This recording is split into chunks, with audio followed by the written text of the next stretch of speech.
अस्सलाम वालेकुम वरहमतुल्लाहि वबरकातुहू। My name is Razia Nisar. I am your इस्लामियत इंस्ट्रक्टर फ्रॉम tutoria.pk। उम्मीद करती हूँ आप सब सेहत और ईमान की सलामती के साथ हशाश बशाश हैं। मैं आज आपके सामने एक नई टॉपिक के साथ हाजिर हूँ। टॉपिक है आपकी किताब में इस्लामी तशख़्ख़ुस के सबक में महासने अखलाक का हम मुतालिया कर रहे हैं। उसमें से एक अहम हुस्न अखलाक है, एक अहम माशरती ज़िम्मेदारी है और वो है इफ़ाए अहद। इफ़ाए अहद से क्या मुराद है? अहद से मुराद होता है वादा, और इफ़ा या वफ़ा का जो सीगा है उससे मुराद होता है पूरा करना। तो इफ़ाए अहद से मुराद हुआ वादे को पूरा करना। बच्चों, इस्लाम हमें तमाम अच्छी बातों का दर्स देता है। हमें कुरान मजीद में बहुत सारी ऐसी आयात मिलती हैं जिसमें मुआशरती ज़िम्मेदारियों का दर्स दिया जाता है, जिसमें हुस्न अखलाक की बातों को समझाया जाता है। इसके अलावा रसूलुल्लाह सल्लल्लाहु अलैहि वसल्लम की ज़िंदगी से हमें ये सबक मिलता है कि आप सल्लल्लाहु अलैहि वसल्लम ने कभी अपने अहद से रूगर्दानी नहीं की, हमेशा अपने वादों को पूरा किया और वादा पूरा ना करना मुनाफिक की निशानी करार दिया गया। तो बच्चों, ये हमारी इस्लामी ज़िम्मेदारी है, हमारा ये मजहबी फरीज़ा है कि हमने वादों की पासदारी करनी है, वादों को निभाना है। बच्चों, अगर रोज़मर्रा ज़िंदगी की बात की जाए, रोज़मर्रा के मामलात की बात की जाए, घरेलू मामलात हों, आपकी बाहर के मामलात हों, तो अक्सर हम एक दूसरे से वादा करते नज़र आते हैं। कभी मुलाकात का वादा होता है, कभी किसी की मदद करने का वादा होता है। तो इस तरह से हमारी जो ज़िंदगी है उसमें वादे को एक अहम हैसियत हासिल है। अब अगर लोग वादे की पासदारी करना छोड़ दें और इसकी रूगर्दानी करना शुरू कर दें तो क्या होगा कि मुआशरे बिगाड़ का शिकार हो जाएंगे, लोग एक दूसरे पर ट्रस्ट करना छोड़ देंगे। लिहाजा इस्लाम ने इसको एक अहम फैक्टर के तौर पर, एक अहम हुस्न अखलाक के तौर पर मुसलमानों में राइज करने की कोशिश की। मुसलमानों को इस्लाम ने ये तलकीन की कि वो वादा पूरा करना अपनी खसलत में शामिल कर लें। अल्लाह ताला कुरान मजीद में इरशाद फरमाते हैं, वअऊफू बिल अहदी इन्नल अहदा काना मसऊला, और अहद को पूरा करो कि अहद के बारे में ज़रूर पूछा जाएगा। तो बच्चों, हम अपनी ज़िंदगी में भी जिससे कोई अहद करें तो कोशिश करें कि उसको पूरा किया करें। फिर इसके अलावा आलम अरवा में तमाम रूहों ने अल्लाह रब्बुल इज़्ज़त से एक वादा किया था। तो हमारी जो ज़िंदगी है, चाहे उसका ताल्लुक दीन से हो, चाहे उसका ताल्लुक दुनिया से हो, तो ये तमाम वादे के ऊपर चल रही है, अहद की पासदारी के ऊपर चल रही है। हमने आलमी अरवा में अल्लाह ताला से ये वादा किया था कि हम उसकी इबादत करेंगे, उसकी अताअत करेंगे और उसके हुक्म से नाफरमानी नहीं करेंगे, रूगर्दानी नहीं करेंगे। अल्लाह ताला इसी अहद की तरफ कुरान मजीद में यूँ इशारा करते हैं, वबिअहदिल्लाहि औफू ज़ालिकुम वस्साकुम बिही लअल्लकुम तज़क्करून, और अल्लाह के अहद को पूरा करो, इन बातों का अल्लाह तुम्हें हुक्म देता है ताकि तुम नसीहत करो। तो बच्चों, अल्लाह ताला कुरान मजीद में इस बात की ताकीद फरमा रहे हैं कि अल्लाह के वादे को पूरा किया जाए, अल्लाह के अहद को पूरा किया जाए और लोगों को भी उसको पूरा करने की तलकीन की जाए, उनको नेकी का दर्स दिया जाए।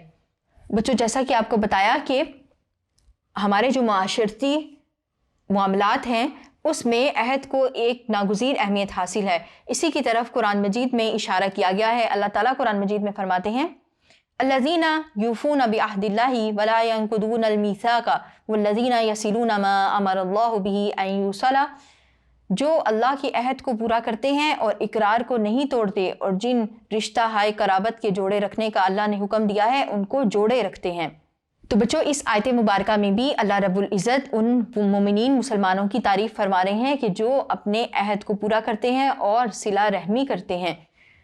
बेसिकली हम अपनी ज़िंदगी में जो भी अच्छे काम कर रहे हैं वो हमारा अल्लाह से किए हुए अहद का नतीजा है, और अगर हम अपनी ज़िंदगी में कोई बुरे काम करते हैं, अल्लाह के हुक्म की नाफरमानी करते हैं, तो इसका ये मतलब होता है कि हमने अपने अल्लाह से किए हुए अहद को तोड़ दिया है। फिर बच्चों, आगे बढ़ें, कुरान मजीद की तरफ से अगर सुन्नत मुताहरा का जायज़ा लें तो हम देखते हैं कि रसूलुल्लाह सल्लल्लाहु अलैहि वसल्लम की ज़िंदगी भी वादे की पासदारी से भरी पड़ी है। ऐसी बहुत सारी मिसालें आपको सीरत नबवी से मिलती हैं कि जिसमें वादे की पासदारी का न सिर्फ ये कि हुक्म दिया जाता है, बल्कि ऐसे दर्दनाक वाक़यात मिलते हैं कि उस हालत में भी रसूलुल्लाह सल्लल्लाहु अलैहि वसल्लम ने अहद की पासदारी की। इसी में से एक वाक़या आपके सामने बयान करते हैं। सुलह हुदैबिया के मौका पर हज़रत अबू जंदल जंजीरों में जकड़े हुए आप सल्लल्लाहु अलैहि वसल्लम की खिदमत में हाजिर हुए और उन्होंने अपने जिस्म की दाग दिखाए कि अहले मक्का ने उन्हें मुसलमान हो जाने पर कितनी अजियत दी है, और दरख्वास्त की कि उन्हें मदीना साथ ले जाया जाए। तो आप सल्लल्लाहु अलैहि वसल्लम ने इस शफ़क़त के बावस्फ़ जो आप सल्लल्लाहु अलैहि वसल्लम को मुसलमानों से थी, उन्हें अपने हमरा मदीना मुनव्वरा ले जाने से महज اس لیے انکار کر دیا کہ قریش سے معاہدہ ہو چکا تھا کہ مکہ سے بھاگ کر آنے والے مسلمانوں کو مدینہ سے لوٹا دیا جائے گا۔ حضرت ابو جندل کی دردناک حالت تمام صحابہ کرام کے لیے بے قراری کا باعث تھی، لیکن صلح نامہ حدیبیہ کی پاسداری کے پیش نظر سب نے صبر و تحمل سے کام لیا۔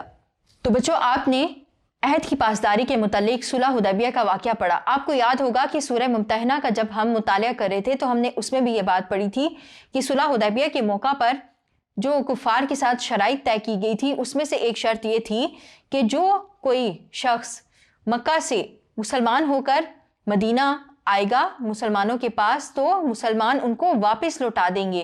یہ اگرچہ بہت سخت شرط تھی، لیکن اس کے باوجود مسلمانوں کو وہ کانٹریکٹ سائن کرنا پڑا تھا۔ تو ایسا ہوا تھا کہ حضرت ابو جندل زخموں سے چور مسلمان ہونے کے بعد مکہ والوں نے ان پر بہت زیادہ ظلم و ستم ڈھائے۔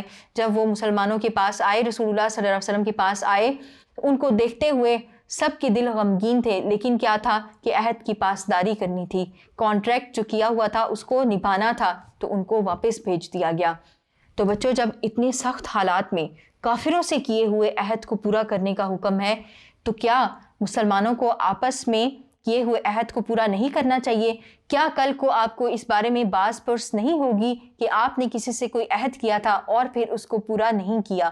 تو بچوں، ہم نے اللہ سے کیے ہوئے اپنے عہد کو بھی پورا کرنا ہے، اور جو ہم آپس میں ایک دوسرے کے ساتھ معاملات طے کرتے ہیں اس میں اگر ہم کسی سے کوئی وعدہ کرتے ہیں تو ہم نے اس کو بھی پورا کرنا ہے۔